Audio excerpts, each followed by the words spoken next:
परिच्छेद सदरचा अर्ज दिवाणी प्रक्रिया संहिता आदेश 9 नियम 4 प्रमाणे मूळ दावा फैलावर घेण्यासाठी केला आहे। परिच्छेद अर्जदाराचे थोडक्यात कथन असे की अर्जदाराने यातील सामनेवाला विरुद्ध रेग्युलर मुकदमा नंबर 93/2015चा दावा खरेदी खत करून मिळण्यासाठी व मनाई हुकुमासाठी दाखल केला होता। सदरचा दावा हा दिनांक 27/9/2021 रोजी वादीचे पुरावा देण्यावर नेमला होता, परंतु सदर दाव्यात पुरावा देण्याचे तारखे अगोदर 2 ते 3 वर्षापासून कोरोना या आजाराचा संसर्ग झालेला असल्याने वादी हा न्यायालयात तारखांना हजर राहू शकलेला नाही। तसेच दाव्याचे कामकाज पाहणारे विधिज्ञ श्री बागडे हे देखील कोरोना आजाराच्या संसर्गामुळे न्यायालयात हजर राहू शकले नाहीत। त्याचप्रमाणे वादी हे वयोवृद्ध असल्याने नियमित आजारी असतात। दिनांक 23/8/2021 ते डिसेंबर 2021 पर्यंत ते अनेक आजारांनी त्रस्त होते। वादीने डॉक्टरांकडे औषधोपचार देखील केला आहे। तसे दिनांक 27/8/2021 व दिनांक 24/9/2021 रोजी प्रमाणपत्र वैद्यकीय अधिकारी प्राथमिक आरोग्य केंद्र यांनी अर्जदारास दिले आहे व वादीस विश्रांती करण्याचा सल्ला देखील दिला आहे। सदर आजारपणाच्या कारणामुळे व कोरोना आजाराच्या संसर्गामुळे वादी हे दिनांक 27/9/2021 रोजी न्यायालयामध्ये हजर राहू शकले नाही व वकिलांनाही कळवू शकले नाही, त्यामुळे सदरचा दावा निकाली केला आहे। परिच्छेद वादी हे जानेवारी 2022 मध्ये सदर आजारामधून बरे झाल्याने त्यांनी दाव्यासंदर्भात चौकशी केली असता दावा निकाली निघाल्याचे त्यांना समजले। त्यामुळे वादीने सदर दाव्याची व न्यायालयाच्या आदेशाची प्रमाणित नक्कल दिनांक 4/1/2022 रोजी काढली। वादीचा दावा मंजूर होईल अशी वादीस खात्री आहे, त्याकरिता दावा फैलावर घेणे आवश्यक आहे। तसे न झाल्यास वादीचे कधीही न भरून येणारे नुकसान होणार आहे। याउलट दावा फैलावर घेतल्यास प्रतिवादी काहीही एक नुकसान होणार नाही व दावा गुणवत्तेवर चौकशी होऊन निकाली होईल।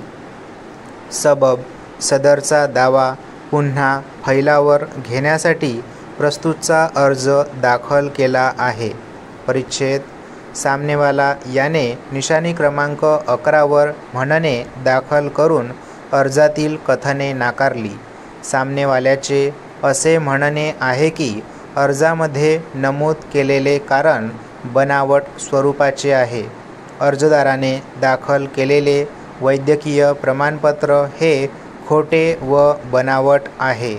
अर्जदाराचा मुलगा हा पंचायत समिती नांदगाव येथे नोकरीस असल्याने त्याने पंचायत समिती अंतर्गत प्राथमिक आरोग्य केंद्र येथे असल्याने संबंधित वैद्यकीय अधिकारी यांचेवर दबाव आणून आजारपणाचे खोटे प्रमाणपत्र मिळवलेले असावे। वैद्यकीय प्रमाणपत्रावरील खाडाखोड अक्षरे व तारखेवरून ते बनावट असल्याचे स्पष्ट दिसत आहे। या कारणास्तव अर्ज नामंजूर होण्यास पात्र आहे। सामनेवाल्याने पुढे असे कथन केले आहे की अर्जदार हे कधीही आजारी नव्हते व कधीही उपचार घेत नव्हते। वादीच्या रेग्युलर मुकदमा नंबर 93/2015 या दाव्यामध्ये 13 वेळेस पुरावा देणेकामी संधी दिलेली असताना देखील पुरावा न दिल्यामुळे तो काढून टाकण्यात आला. प्रस्तुतचा अर्ज हा सामनेवाल्यास त्रास देण्यासाठी दिलेला आहे. या सर्व कारणास्तव अर्जदाराचा अर्ज रद्द व्हावा व सामनेवाल्यास खर्चात टाकून त्यांना कॉम्पेन्सेटरी रक्कम रुपये 20,000 अर्जदाराकडून देण्यात यावे. परिच्छेद. अर्जदाराने निशाणी क्रमांक 13 वर स्वतःचे शपथपत्र दाखल केले आहे. सदर शपथपत्रामध्ये अर्जदाराने त्याच्या अर्जातील कथनांचा पुनरुच्चार केला आहे. तसेच अर्जदाराने त्याचे शपथपत्रामध्ये वैद्यकीय प्रमाणपत्रे शाबित केलेले आहेत. सामनेवालेतर्फे अर्जदाराचा उलटतपास घेण्यात आला होता. सामनेवाल्याचे उलटतपासादरम्यान अर्जदाराच्या अर्जावर व त्यांनी शपथपत्रावर नमूद केलेल्या कथनांवर संशय निर्माण व्हावा असे कधीही उलटतपासामध्ये आल्याचे दिसून येत नाही. याउलट निशाणी क्रमांक 15 व निशाणी क्रमांक 16 वरील वैद्यकीय अधिकारी यांची वैद्यकीय प्रमाणपत्रे पाहिली असता अर्जदार हा ज्या दिवशी दावा निकाली करण्यात आला त्या कालावधीत आजारी असल्याचे दिसून येत आहे. सदरची वैद्यकीय प्रमाणपत्रे ही खोटी व बनावट आहेत असे जरी सामनेवाल्याने कथन केले असले तरीसुद्धा ती खोटी व बनावट आहेत हे दाखविण्याकरिता त्याबाबतचा कोणताही ठोस व सबळ पुरावा सामनेवाल्यातर्फे अभिलेखावर दाखल करण्यात आलेला नाही. तसेच सदरची वैद्यकीय प्रमाणपत्रे पाहिली असता त्यामध्ये शंका घेण्याचे कोणतेही कारण मला दिसून येत नाही. एकंदरीत वादीच्या तोंडी व लेखी पुराव्यावरून वादीने त्याचे अर्जामध्ये व शपथपत्रामध्ये नमूद केलेले कारण हे योग्य व संयुक्तिक वाटते. अर्जदाराने मूळचा दावा हा खरेदीखत करून मिळण्यासाठीचा व मनाई हुकूम मिळण्यासाठीचा दाखल केलेला होता. मूळ दाव्याचे स्वरूप विचारात घेता सदरचा दावा हा गुणदोषावर चालून निकाली होणे गरजेचे आहे.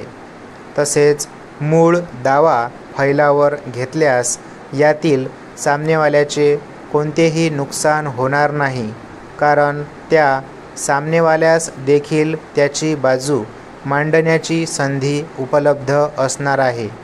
याउलट मूळ दावा फैलावर न घेतल्यास यातील अर्जदारास त्याची बाजू मांडण्याची संधी मिळणार नाही व त्याचे अपरिमित असे नुकसान होणार आहे. सबब मूळ दावा पुन्हा फैलावर घेणे मला संयुक्तिक वाटते. या कारणास्तव मी मुद्दा क्रमांक 1चे उत्तर होकारार्थी नोंदवित आहे. स्टॉप.